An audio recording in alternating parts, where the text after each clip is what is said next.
Hordoftoota YouTube kiyyaa jirtu nagaan waaqayyo isiniif haa baay'atu. Akkam jirtu nagaa keessan baay'ee nagaa koo galata waaqaa ta'u. Har'a aareeras garuu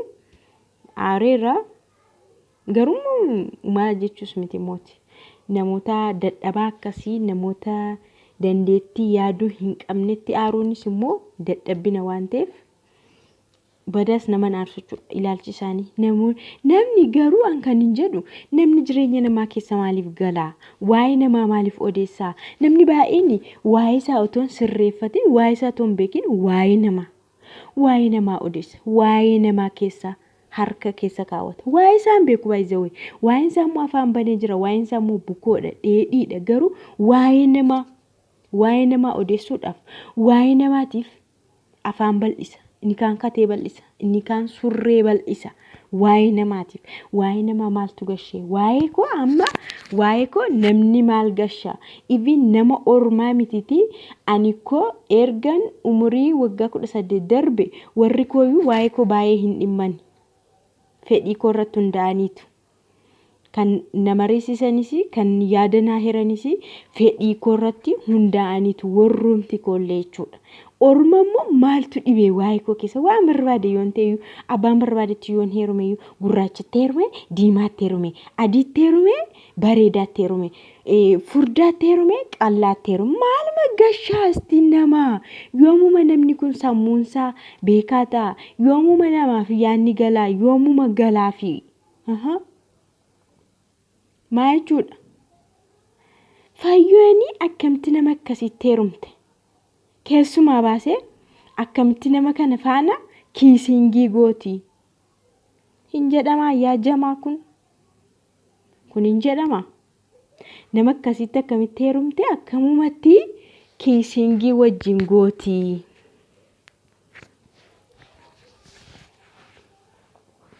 Kiisingii godhee wajjin waan barbaade godhe. Anatu heerume miti. Anatu jaallate. Anaaf taanaan maaltu nama gashe? Anaaf haa ta'u malee. Kan wajjin jiraatu ana.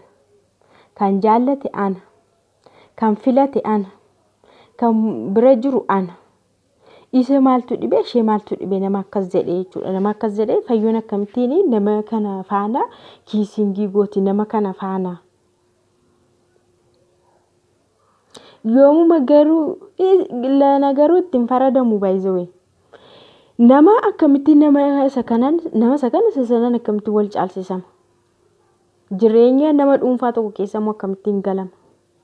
Abbaan barbaade namni kamiyyuu waan barbaade filachuu danda'a. Abbaa barbaade filachuu danda'a. Abbaa barbaadetti heerumuu danda'a. Waan jaallate gochuun mirga isaati. Mirga qabachuudha.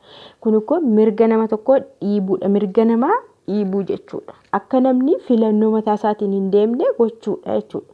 Silaa ofiina heerumsiisuuf mooyyuu akkas jettu kun shan akkas jettu kun ofiina heerumsiista mooyyuu eenyutti immoo na heerumsiisuu barbaaddire eenyu naa qopheessite turte moo maal jechuu barbaaddeetu moo inaaffaadha.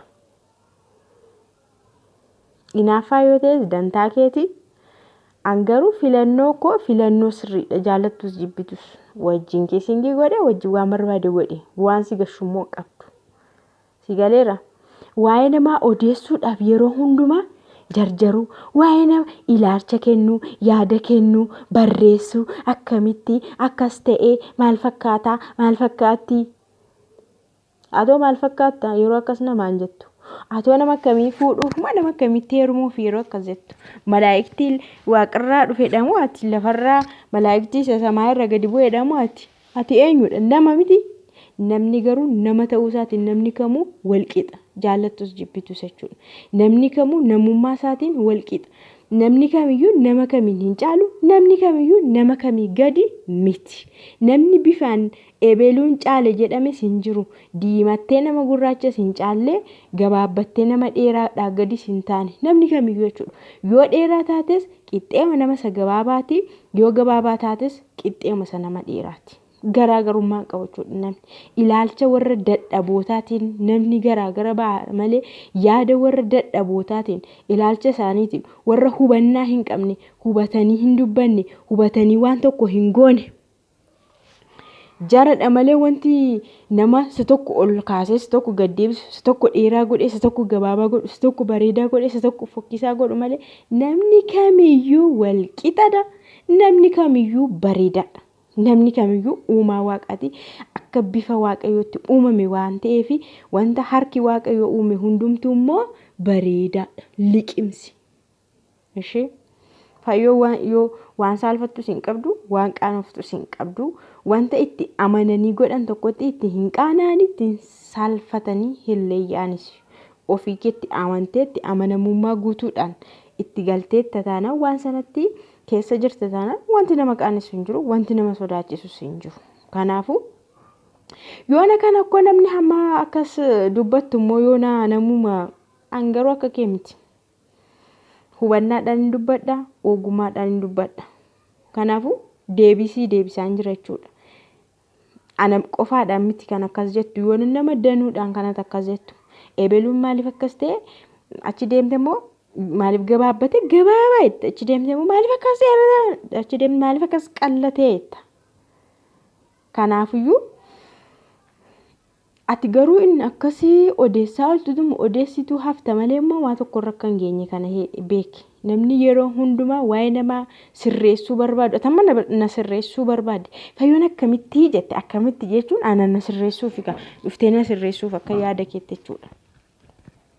Ofii keeyyuun sirroofne yoo naati bar bukoo baay'ee qabda. Hirrina baay'ee qabda. Dadhabbina ammayyuu kana dubbachuun keeyyuu dadhabbinadha. Hubannaa dhabuudha. Beekumsa dhabuudha.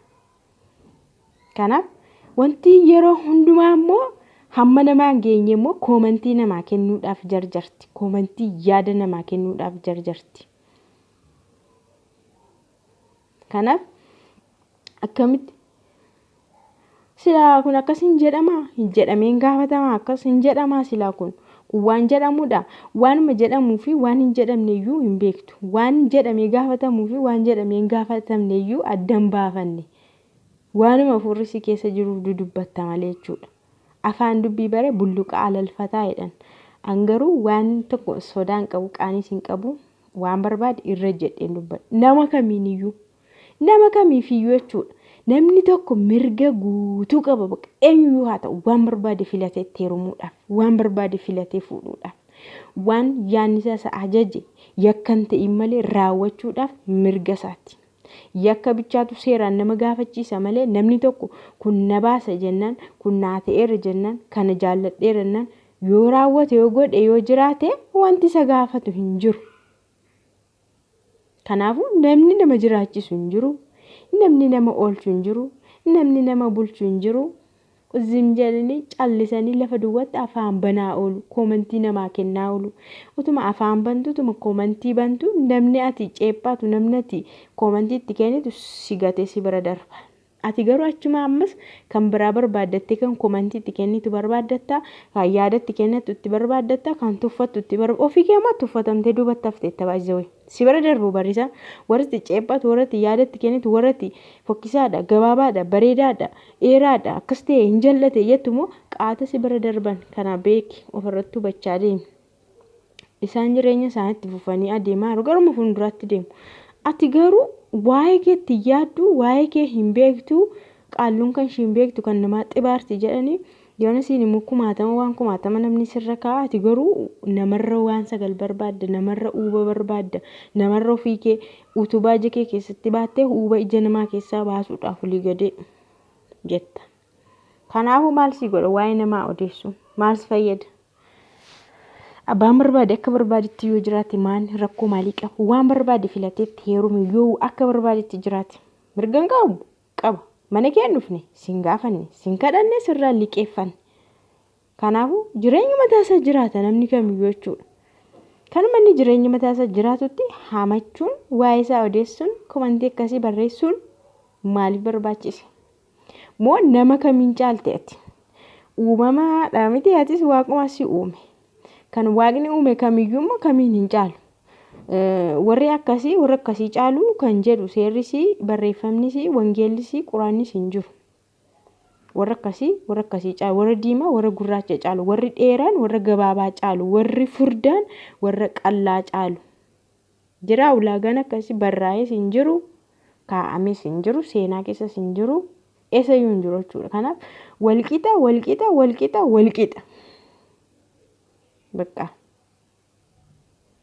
Kanaaf yeroo hundumaa maal fakkaatti? Maal fakkaata? Maaliif akkas ta'e? Maaliif achiin ba'e? Maaliif gurraacha'e? Maaliif furdate? Waaqa gaafa dhukaasamoo kun waaqa faana wal gaafachuudha. Kan waaqatu uume waan ta'eef aqitii waaqa gaafadhuu hin dandeessa yoo ta'e gaaffii isa gaafachuu dandeessa yoo ta'e waaqatu uuma waan ta'eef uumama lafarraa kamiyyuu mixii lafarraa yoo waaqatu uume waan ta'eef maaliif jedhite gaafadhu. Yeroo sana deebi'achi argachuu dandeessa. Garuu callistee waan hin eegamne, waan hin jedhamne, waan namatti hin tolle, waan hin barbaachisne, waan afurri si keessa jiru, waan arrabni keessa socho'uuf callistee hin dubbatin. Yoo dubbates dantaa keeti. Namni iddoo sitti kennu hin jiru. Kanaaf namni tokko murteeffatee jiraata waan ta'eef keerlas waa'ee namaatiif iddoon kennu. Yeroo sana jireenyi isaatti caalaa deema jechuudha. Yoo waan akkasii argatu duubatti deematu hin taane fuulduratti deema jechuudha. Kun waan nama jabeessudha. Waan jireenya sanatti nama jabeessudha. Waan nama dhaabudha. Kanaaf namni tokko maaliin hojiin qabnee dubbii namaatti gaazii dumbulloo fixxii jedhanii mammaaksadha. Gaazii dumbulloo fixxii. Gaaziin kan shiitii baay'ee gaazii shiitii maallaqa shiitiin bitattee waa'ee namaatti immoo yeroo shi gubdee gaazii ishii of jalaa fixxii jedha Oromoo. Kanaaf gaazii kee of jalaan fixinii callistee gaazii kee of jalaan fixin. Ishee kanaaf yoo ta'e filannoo sirrii filatte jaallatus jibbitus waan barbaaddu jaallatte waan isheedhaaf ta'u jaallattee jirti. Kiisingis yoo goote waan barbaaddes yoo goote mirga ishiiti akkamitti gootis hin jedhamu akkasaa mana keenya kottuti ilaali. Yoo ilaaluu barbaadde jechuudha. Nama arrabsuu yoo nama arrabsee sammuu wanna dhukkubaa malee dhugaa waaqa jechuma tokko jecha badaa tokko otoo namaan jedhe har'a sammuun koo baay'ee na dhukkuba hirribni nan qabu faati. Malee isiniin akka namoota tokko warri nama arrabsan jiru miti asii gad nama garagashanii namoota akkasitti arrabsuu ture qullaa dhaabanii garuu hin danda'u keessa konna abbooma dhugaa waaqa. Namaan jecha tokko jecha akkamii bakka jechi badaan jiramti jechoonni namaan hin jejjedhamne namarraa hin eegamne arrabni jiramti isa garuu namaan jechuu hin danda'u. Jedhee boqonnaan argadhu. Amma yeroo miira keessa gale kana garuu utoon jedhe natti tola booda garuu baay'ee waan na gaabbisiisu waan na dhukkubuu fi hin jedhu.